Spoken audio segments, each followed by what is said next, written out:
Hi friends, welcome to Sabina சமையல். இன்றைக்கி சூப்பரான ஒரு கார தோசையும் அதுக்கு சைடிஷாக ஒரு தேங்காய் சட்னியும் தான் பண்ண போகிறோம்.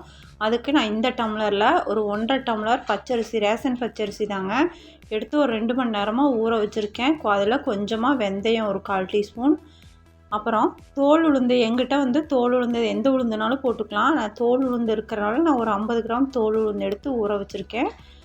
அப்புறம் பருப்பு பாசிப்பருப்பு, கடலைப்பருப்பு, துவரம்பருப்பு 3 சேர்த்து இதில் ஒரு 1/2 டம்ளர் எடுத்திருக்கேங்க. இப்போ அதையும் நல்லா கழுவி ஊற வச்சுக்கலாம். இப்போ இது அரிசி, பருப்பு, உளுந்து 3மே தனித்தனியாக நான் ஊற வச்சுருக்கேன். இப்போ இதை நல்லா ஊறினதுக்கப்புறம் நம்ம அரைக்கும் போது அதை நம்ம பார்க்கலாங்க. ஒரு 2 மணி நேரம் நல்லா ஊற வச்சுருக்கேன். உளுந்தையும் அதே மாதிரி நல்லா ஊறினா தோல் உளுந்துனாலும் கொஞ்சம் நல்லா சத்தாக இருக்கும். அதனால தான் தோல் உளுந்து எடுத்துருக்கிறேன். இப்போ பாருங்கள், நல்லா ஊறிடுச்சுங்க. ஊறினதை நான் இப்போ வரமிளகா, காஷ்மீர் சில்லி மிளகா தாங்க ஒரு 7-8 மிளகா எடுத்திருக்கேன். அது கூட ஒரு 3 பீஸ் இஞ்சி துண்டு எடுத்திருக்கேன். நம்ம பருப்பு வகையெல்லாம் சேர்த்துறதுனால கொஞ்சம் இஞ்சி ஜாஸ்தியாக இருந்தால் கொஞ்சம் சீக்கிரம் ஜீரணமாயிரும். நான் நைட்டுக்கு டின்னருக்கு தாங்க இது நான் ரெடி பண்ணிகிட்ருக்கேன். இப்போ உளுந்து நல்லா தோல் எடுத்து வச்சாச்சு கழுவி. இப்போ ஒரு மிக்ஸி ஜாரில் நம்ம இது போட்டு அரைச்சிக்கலாம்.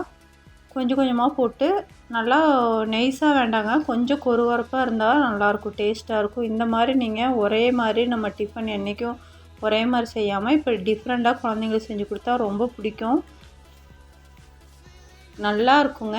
நல்லா தேங்காய் சட்னிக்கும் அதுக்கும் இது சூப்பராக இருக்கும். இப்போ இதை நம்ம நல்லா அரைச்சிட்டு நம்ம பார்க்கலாம். இப்போ அரைச்சதை நான் ஒரு பாத்திரத்துக்கு இதெல்லாம் புளிக்கெல்லாம் வைக்க வேண்டியது இல்லைங்க. அரைச்சதுமே நம்ம உடனே அப்போவே செஞ்சுக்கலாம். நான் 3 பெரிய வெங்காயம், மீடியம் சைஸ் வெங்காயம் பொடியாக கட் பண்ணி வச்சுருக்கேன். அப்புறம் கொத்தமல்லி தழை ஒரு கைப்பிடி, கேரட்டு ஒரு 3 கேரட்டை நல்லா துருவி எடுத்து வச்சுருக்கேன். இப்போ நம்ம இஷ்டம் தாங்க, என்ன வெஜிடபிள் வேணாலும் இதில் போட்டு குழந்தைங்களுக்கு செஞ்சு கொடுக்கலாம். இப்போ இதெல்லாம் போட்டாச்சு. இப்போ போட்டுட்டு இப்போ நல்லா கலந்து விட்டுக்கலாம். அப்புறம் சோம்பு ஒரு டீஸ்பூன் போல் சோம்பு எடுத்துக்கிறேங்க. சோம்பு போட்டாச்சு. போட்டுட்டு பெருங்காயத்தூள் ஒரு 1/4 டீஸ்பூன் போல் பெருங்காயத்தூள் போட்டுக்கலாம். போட்டுட்டு இப்போ எல்லாம் சேர்த்து நல்லா மிக்ஸ் பண்ணியாச்சு. கொஞ்சம் உப்பு எனக்கு பத்தாமல் இருக்குது, அதனால் நான் உப்பு கொஞ்சம் போட்டுக்கிறேன். போட்டுட்டு இப்போ நல்லா கலந்து விட்டுக்கலாம். இதுக்கு சைடிஷாக ஒரு தேங்காய் சட்னி இந்த மாதிரி நீங்கள் அரைச்சி பாருங்கள். நீங்கள் எந்த மாதிரி அரைப்பீங்கிறத எனக்கு கமெண்ட்டில் சொல்லுங்கள். 2 பல் பூண்டு, கொஞ்சமாக இஞ்சி, ஒரு 3 துண்டு தேங்காய், பச்சை மிளகா நம்ம காரத்துக்கு தகுந்த மாதிரி. இது ரொம்ப காரமாக இருக்கனால நான் 2 போட்டிருக்கேன். கொஞ்சமாக பொட்டுக்கடலை, ஒரு 5-6 முந்திரி போட்டிருக்கேங்க. தேவையான அளவு உப்பு போட்டாச்சு. இப்போ நம்ம நல்லா கொருவரப்பாக அரைச்சி எடுத்துக்கலாம்.